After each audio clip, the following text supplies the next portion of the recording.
Good day everyone, Marty here from Fishing for the Soul Adventures. This is my first attempt at doing a bit of a vlog. Don't be too hard on me. Today I'd like to take you through my kayak setup, what I use and what I like and don't like. Please follow along and enjoy.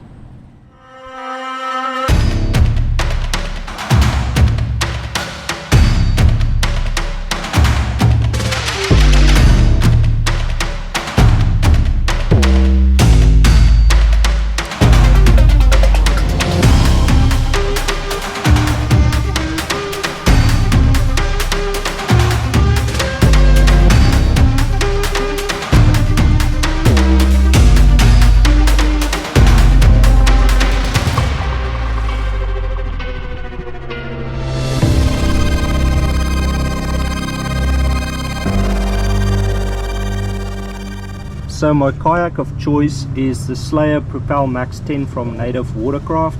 It's a great kayak. I've had no complaints so far. It's been holding up really well. I've been using it for about 2 or 3 years now. I've always kept it stored away from the sun, you know, always had a cover over it, so as long as you look after it, it'll last you for many years. So on the back I've got the Yak Attack black box. It's a really good storage option. You can mount 4 rod holders on there, probably more if you wanted to, but I've never had the need for more than 4 rods. Usually in this I'll keep a good pair of sunnies, a buff, which is very good for sun protection. Very important in Australia is some bug spray for all the mozzies. I keep some extra plano boxes with lures, some extra leader line, extra hooks. Usually I'll have a first aid kit in there as well, especially when you go out on your own. It's always good to have a good first aid kit. On here I've got the Railblazer flag with a little light on the back. Just increases your visibility on the water. There's a small storage compartment in here. As you can see, it's not very big in there, but you can probably put your cell phone in there or anything you wanted to keep dry. You've got your 2 holders here for your paddle. If you've got a paddle that splits in 2, you can put it on there. This is the Sidekick wheel system. I've changed out the wheels for better wheels.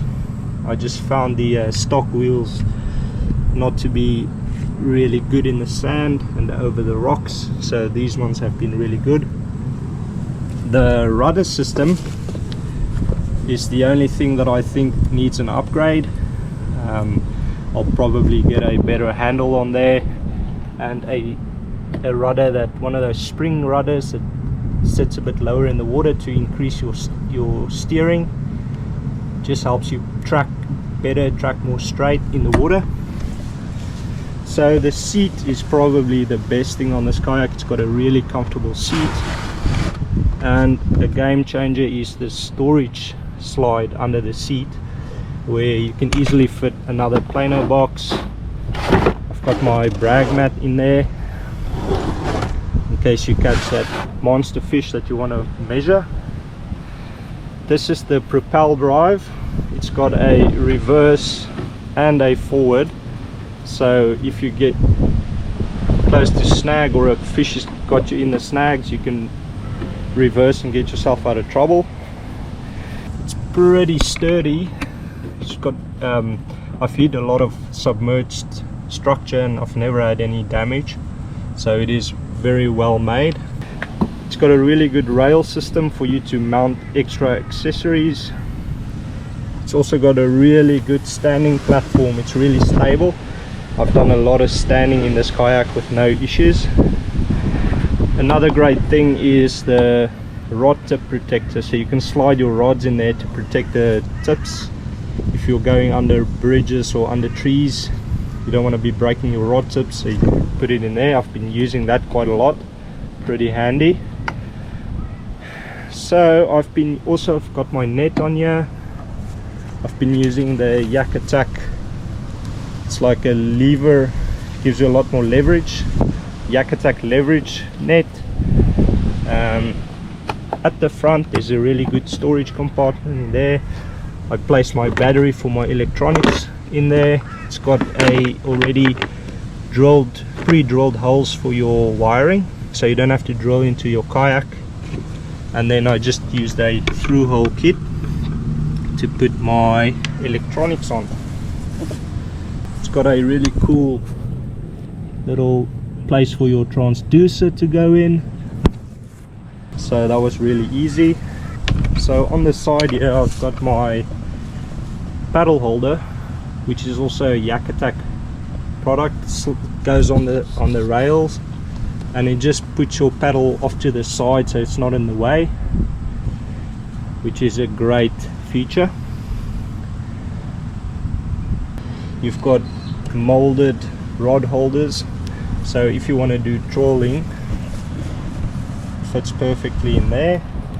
And also if you want to change lures or take a fish off, that forward facing rod holder is great, because it allows you to just get easy access to the lure and to changing hooks, changing knots, whatever you want to do. Pretty handy. And then I've got the electronics mounted like that. Just helps me to see structure and see what's below me in the water. What else is there?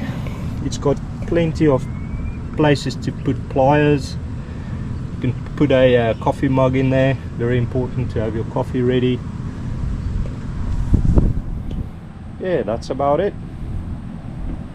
So this kayak I take on all my longer trips, my longer fishing trips, because it's way more comfortable than a smaller kayak. You can put more stuff on there. And then for the short sniping missions, I take the smaller kayak. If you need to drag it over the rocks, you know, it can take a lot more abuse. But obviously this kayak, being a bit more expensive, you don't want to scratch it up too much.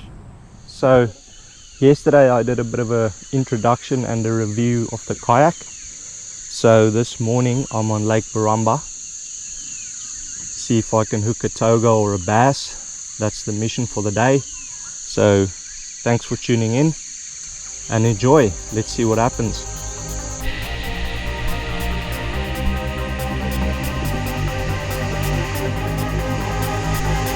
Big toga.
So happy. What a beautiful fish. That makes the whole getting up early so worth it. Driving, getting here first light. Oh, I'm so stoked. Off the kayak. Can't get better than that, that's for sure.